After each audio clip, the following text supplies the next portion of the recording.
Oi you, it's time for another episode of Dorothy and the Dealer. Let's tune into the conversation.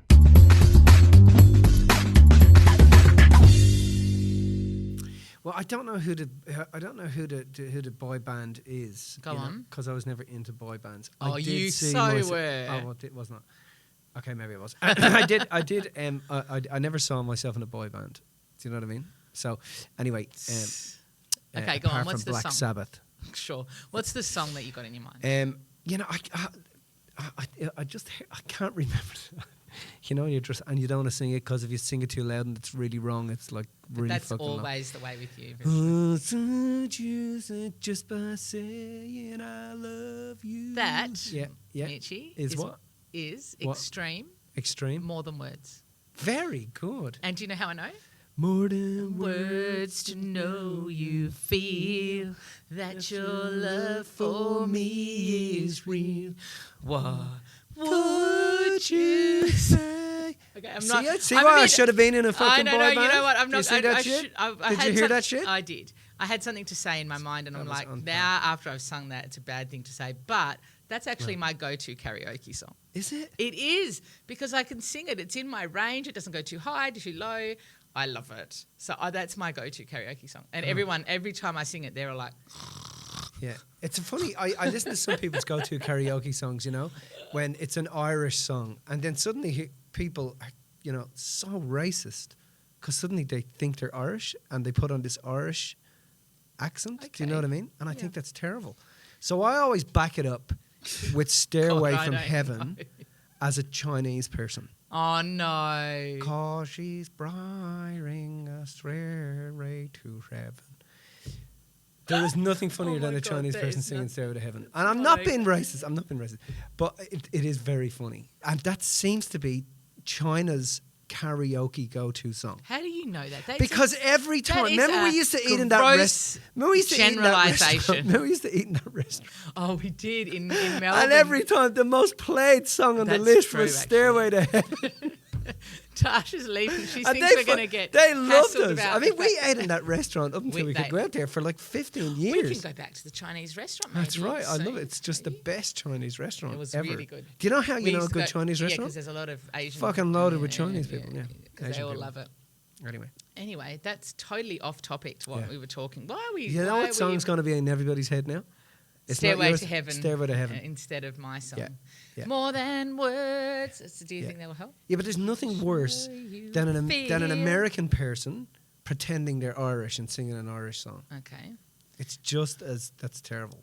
Okay. Do you know what I mean? It's really awful. Are you going to demonstrate that now? No, because I am Irish. How do I begin and then pretend that I'm Irish? I don't know. Do you know what I mean? Yeah, That's I not don't know. possible. I don't know. Anyway. Yeah.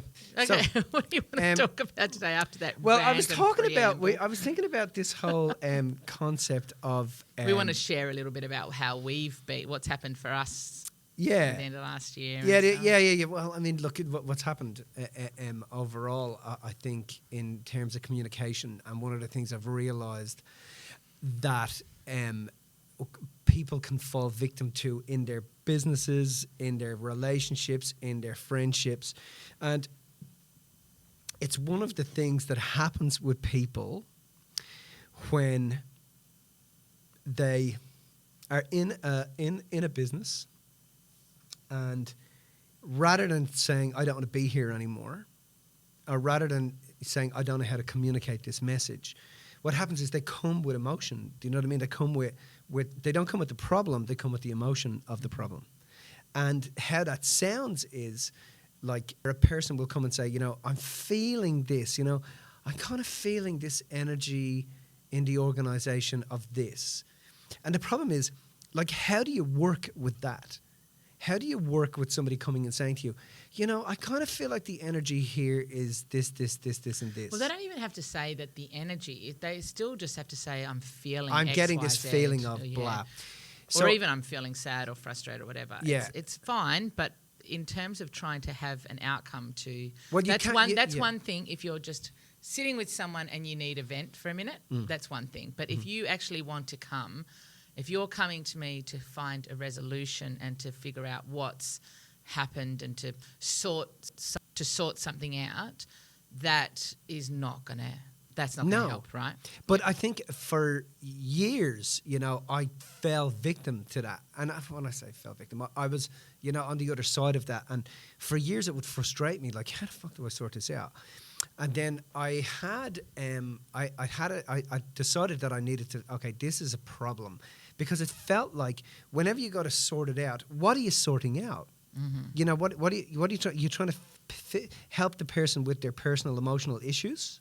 Yes. Or are you actually sorting out what's causing this? 100%. Does that make sense? And a lot of the time people, you know, you have to, especially in business, you have to be able to go, right, if you have a personal emotional issue, then that's fine. We can deal with that. Yeah. And I can help you with that. Yeah. Or I can refer you somewhere because I know how to do that.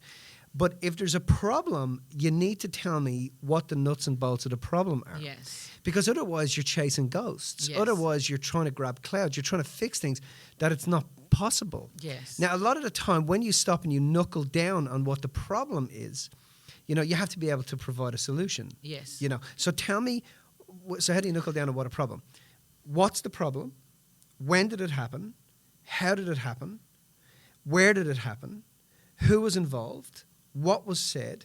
And then hearing that side of the story, right? Yeah. Then if there's somebody else involved, you have to go and hear their side of the story, but only after you've let the person say what the problem is and you've given them the chance to sort it out. Mm-hmm. Does that make sense? It's a bit like, so when you do that, so what I found a great way to handle it is to say exactly that. Tell me when it happened, how it happened, who was involved, where it happened, how long ago that it happened, but then empowering the person to say, okay, can you come up with a solution to this? And do you feel you're able to approach the person that's involved in what has gone on and open a line of communication and share with them what you're sharing with me to see if both of you can actually work this out or nut this out. So I think when that sort of stuff happens, it's important to empower the person. Does that make sense? So I think what we're saying though is what happens is that when somebody's like, I'm feeling this, this is, you know, you're annoying me, or any of that sort of stuff that is the emotion that's running the statements. What we're getting is the emotion, and we're not getting the truth underneath the emotion. So that doesn't mean that the emotion isn't real for you and that you're not feeling it and all that sort of stuff. And I think that the biggest, I think for us, right, specifically for us, I think any business as well, but specifically for us, we're a personal development place. We specialise in human development. So it can be very easily to be seen that what we do, we're going to deal with that emotional stuff. But we do that, but there's a time and a place and a location where we deal with that. Yeah. But when it comes to in our day-to-day interactions, we can't lead with that. That's not something that we can lead with. So what is underpinning that emotion is a situation that's happened or a circumstance that because we're emotional, we're not giving voice to. Yeah. And so when we, instead of leading with that emotion, we can lead with the time, the space, the reality of what's happened to see if we can solve the issue at hand. Yeah. So if somebody has got something going on and let's say they're feeling that there's a low that they're feeling that they're unappreciated or unloved or not good enough or something else, right? And they've got that going on and then something happens to help fuel that and they lead with the I'm not good enough, da-da-da, and I'm feeling sad or I'm feeling all of this. What ends up happening is there's no resolution. There's no resolution to the actual problem. Yeah, right? Of course. So if we put that aside, not diminishing it, not making it like, oh, that's not important. The way you feel is not important. But let's deal with actually what happened. Because what happens is that our brains literally fill the gaps. That if we see something happen and we've got this perception of I'm not good enough, I'm not smart enough, whatever, we will see a situation and it will seem to us to play back and to reflect back our own not good enoughness. Would you agree? Yeah. So if we're doing that and we're not, when we look through that filter, we're not seeing the whole picture. Instead of going, hey, this is actually what happened. This is what I see to be the problem, and this is what I see to be the problem, and this is what I see to be the resolution to the problem. then you're empowered instead of run by your emotions. Yeah. And then if you've still got the So emotion going being on, ruined by your emotions is being ruined by your emotions. 100%. Relationships get ruined by emotional Yes. states because nothing can be dissolved when a person's emotional, as we say all the time. Yeah. You cannot negotiate with a drunk. Yes. When people bring you drunk emotions, you're not able to negotiate with that. Yes. So this is what I'm saying. Put the emotion aside. If we need to deal with that, we'll deal with it. But let's see what actually happened. And what we noticed is as soon as because we, over the years, we've had to build policies and procedures because we learn things through our process, through working with people for years. We've learned things, policies in terms of clients. We've had to do policies in terms of staff. We've had to do that over the years, right? But in terms of doing that, we learn through seeing what doesn't work, and then we figure out, okay, this is what does work. As soon as we implement the fact that there's an issue, let's deal with the issue. Doesn't mean we don't care about the emotion, but let's just deal with the issue. When we deal with the issue, the emotion actually kind of dissipates because we've dealt with the truth of the matter instead of dealing with the esoteric, I can't touch aspect of it, which is I feel sad or I'm not good enough or I'm feeling a bad energy or whatever. If the emotion is still there, then we can go away and we can deal with that. That's another aspect that we can deal with. Okay, I've sorted this out over here, and this is what the situation is. Well, and I think feel still not good enough. Then I can go and I've got tools to deal with it. I think dealing with the nuts and bolts allows you to make sense of emotion when emotion is senseless. 100%. So when you make sense of something, it tends to turn the emotion into sense less. So you're less sensitive around it. Does that make sense? Yeah. So that's why bringing logic into the equation is very, very important. Yeah. But emotions in any situation are there for the purpose of getting you back into a state of understanding and clarity and empowerment, and that's what emotions are. When a person comes to you with emotions, all they're saying to you is, I'm not empowered enough to be able to actually put some logic on this and work it out. Yes. And so as a mentor or a father or any of that stuff, you're a mother or a parent or a boss or anything, your objective is to understand that the emotion is not what you need to deal with. You need to put the emotion aside in any conflict situation. And the way to manage... Talk about the practicalities okay, of what happened. actually happened.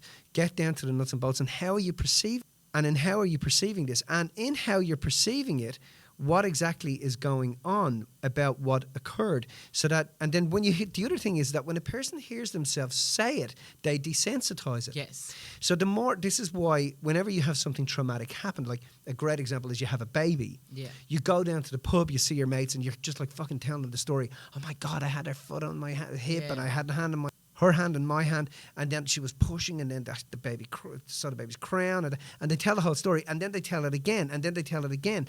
And the reason they keep telling it is to dissipate the elation, which is an emotion, around what has just occurred, so they can make sense of it. Does that make sense? So and that's a very primal thing, you know.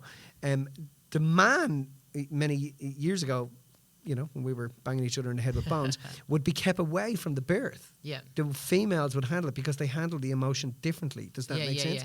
Yeah. The masculine was always considered to be the logical and helped to really complement the emotional side of things. Not to say that both masculine and feminine haven't got logical and emotional sides, because they do. But we're at a different era now where both need to be involved.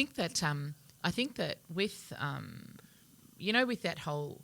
So what about relationships? Can I talk about how it happens in my relationship? Just remind me to talk to you about... no, go do it, and you remind me. Okay. We have to understand that the emotions are there for a purpose. You touched on this before. When we are emotional, it's designed to bring us back to the true sense of ourselves. I was a very emotional person, still am. I'm an emotional person, but back in the day, the more unclear I was, the more emotional I was. And I used that as my guiding light to say, okay, that's something I need to look at. That's something I need to work on, right? But when we are clear and when we're truthful about what's happening, we are able to balance our emotions. And so, we're not saying that emotions are bad. We're saying we're not saying emotions are bad. We're saying use them to help you to get to a point where you can understand what's actually happening. But when you're in that point of balance of your emotions, it's like that's when you're powerful. Like you've said it already, but you feel like you have a sense, like anyone who's done any work. Anybody who's done any work with us will understand that, you know, we do equilibrations to help people balance out their emotions, because when you can balance out your emotions, you actually get a new promotion in life. You get to be able to have more, be more. It's like you're saying to the universe, I can handle this. Instead of going, I'm trying to touch airy fairy clouds of feelings and fairy dust, what you're saying is, this is what's happened and this is how I'm handling it. This is my qualities and characteristics to be able to cope with that. Does that make sense? So because of that, we get given more, because the more we're able to handle whatever level of emotion that we're being given, we're able to go, okay, now what's more? What's the next step? What's the next step? And it really shows you the measure of yourself. It shows you the truth about yourself, instead of trying to get other people to understand something about you, that the goalposts are moving at every moment. All the time. Like, I'm feeling about this. Yeah, but what about this? But what about this? No, let's be real about it. And then we can work with that. The rest of that will take care of itself. But that's what, it's important to understand, that that's what emotions are there to do. Yeah. They're there to drive you back into that state of reality. Yes. So that you can learn from what's happened and evolve in your behavior and encourage other people to do the same thing. Yeah. And then you unite. I mean, we've seen it here. There's, you know, when we saw what was going on in the organisation, that we were just chasing clouds all the time. I get this feeling that this is happening. I get the feeling that that's happening. As soon as we put policies into place, you know, we knew, as soon as we have policies in place and then procedures to follow, so that when there's any discourse within the organisation, then what will happen at that moment is the people who are able to adapt to that will stick around, and the people who aren't will move on. And the funny thing is that you would think that made us less compassionate, because it's just like nuts and bolts, but it actually made us more compassionate. Yeah. Don't you reckon? Yeah. Because instead of dealing with stuff that we couldn't deal with, we actually had real live, this is what's going on. Let's sort that problem out. And if I'm going to encourage and empower you to sort that problem out. And if you can't, that's okay. I'm here to help support that. Yep. But it actually made us more compassionate and more understanding towards one another, don't you think? It really helped us to step up to another level. And we've been communicating to the staff about that as well, about the fact that, and that's not just it within the staff, that makes us better in terms of everything, in terms of the clients, in terms of what we give, you know? Yeah, but I think also, I mean, I think also in terms of relationships, when people have relationships where, you know, they keep turning up with emotions. Do you know what I mean? They keep turning up with, this emotion is going on and this is going on and I just feel this and I just know. If you're bringing that to your partner, you have a subconscious innate desire not to be in the relationship. Or as not it to is. Sort it, as it sort is. It out as it is. So what you think then, okay, if I leave, I'm going to get a more evolved relationship, but you're not. Yeah. You're going to get the same scenario because you haven't evolved. Yes. So if you understand that if you're going to into a relationship with emotion, you know, you're not encouraging that intuitive resolution mechanism inside of you and your partner to connect and work things out. And relationships are about working things out. You know, we're information gatherers and problem solvers. For every fucking problem we solve, we get a new problem. Yeah. And it's same in the relationship. So your objective is don't bring emotion into the relationship, bring nuts and bolts. Yes. And then you'll get clear, and then you'll be able to systemize and get used to the system of how you handle problems in the relationship, and that evolves you in the relationship instead of dissolving the relationship. The emotions are a scapegoat to actually talking about what's really going on. If I'm talking about, I'm feeling like you're never here and I'm feeling like you're disconnected, no, what you're really trying to say is, when you left and when you walked away that time, I felt like, you know, this is what happened. Do you know what I mean? You're avoiding the truth about it because you know that that's part of that is going to make you feel vulnerable. But once it's the truth, you're better off actually just expressing it, dealing with it, and then you can actually deal with the ramifications that come from that. Does that make sense? Yeah. Other than that, you're just...